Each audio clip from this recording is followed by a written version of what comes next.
যাকে চিনি না জানি না, যুগ যুগ ধরে যার সাথে পরিচয় নেই, তার জন্য কিসের এত টান, তার জন্য কিসের এত মায়া, তার জন্য কিসের আবেগ ভালোবাসা। আসসালামু আলাইকুম। আজকে তাকে নিয়ে গল্প করব। দিনটা ছিল শুক্রবার। আমার হাজবেন্ডের হঠাৎ করে ডিউটি ভোর 6টা থেকে। তো আমি জানি না, সে রাতের বেলা এসে বললো ভোর 6টা থেকে ডিউটি। তো এত সকালবেলা তো আমার 5টা বাজে উঠে রান্না বান্না করা কোনোভাবেই সম্ভব না। তারপর আমি বুদ্ধি করে চুলা ভিজিয়ে রাখলাম, আর সকালে উঠে যাতে চুলাটা তাকে রান্না করতে পারি। আমি যখন উঠলাম তখন জানলা দিয়ে মোবাইলটা ধরলাম, বাহিরে কতটা অন্ধকার, জাস্ট আপনাদের বোঝানোর জন্য আমি জানলা দিয়ে ধরলাম মোবাইলটা। এত ভোরবেলা উঠে একটা মানুষের জন্য রান্না বান্না করা, নাস্তা তৈরি করা কিসের জন্য, তার প্রতি এত টান কেন, মায়া কেন? এটা কি শুধু আমার বেলায় নাকি সবার বেলায়? হোক, আল্লাহর সৃষ্টি, আল্লাহর বন্ধন, এটা শুধু আমার বেলা না, সারা পৃথিবীর মধ্যে এই স্বামী স্ত্রীর যে একটা বন্ধন, সেটা আল্লাহর তরফ থেকে গড গিফটের একটা ব্যাপার। তো উনি আমাদের জন্য অনেক কিছু করে, দিন রাত ক্লান্ত পরিশ্রম করে, মাথার ঘাম পায়ে ফেলে একটা সংসারের জন্য, তার পরিবারের জন্য, তার বউ বাচ্চার জন্য অনেক পরিশ্রম করে। আর আমরা দিন শেষে স্বামী নামের আসামিটাকে কাঠগড়ায় দাঁড় করিয়ে দেই। এখানে একটা প্রশ্ন, হাতের 5টা আঙ্গুল যেমন সমান না, প্রত্যেক ফ্যামিলিতেও সবাই কিন্তু একরকম না, একটু ব্যতিক্রম, হয়তো গাড়তেরা পুরুষ, না হয় নারী। এই যে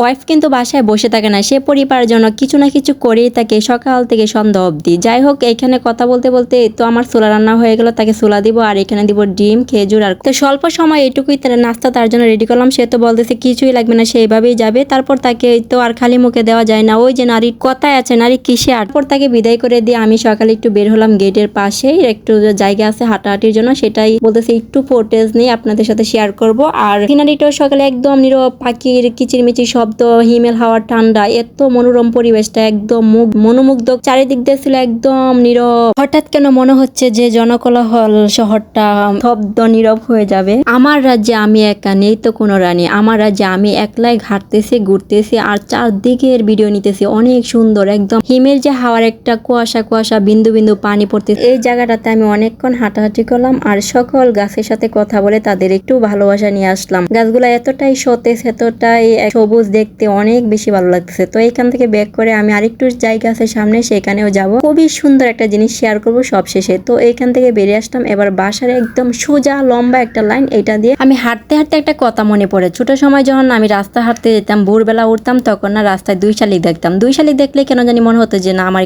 কিছু একটা ভালো কিছু হবে। যখন আমি 1 শালিক দেখতাম তখন মনে হতো যে আমার ভাগ্যটাই খারাপ বুঝি। তো এই কথাটা আমার খুব মিল পড়ছিল। তো কার কার সাথে এমন হয় অবশ্যই কমেন্টে জানাবেন। তারপর আমি এই সাইডটাতে চলে আসলাম। এইখানে বড় একটা মাঠ আছে সামনে, ওইখানে আর যাবো না। তো এইখান থেকে আমি ঘুরানতে চলে আসলাম। এই জায়গাটা একদম নীরব, সকালে এত দূর যাওয়াটা আমার মনে হয় না ঠিক হবে। তো এই হাঁটাহাঁটি করে এবার ব্যাক করবো সুন্দর একটা জায়গায়। তারপর আমার চোখে পড়লো এক দুর্দান্ত একটা, এটা দেখে তো আমি পুরাই অবাক। এত সুন্দর ফুল, মানে শুরুটা যেমনই হোক শেষটা তো ভালো। শেষ ভালো যার, সব ভালো তার। তো ফুল দিয়ে সবাইকে বিদায় করে দিলাম। আজকে বাড়ি ফিরে যাও, দেখা হবে নেক্সট ভিডিওতে। সে পর্যন্ত সবাই ভালো থাকবা, সুস্থ থাকবা। আল্লাহ হাফেজ।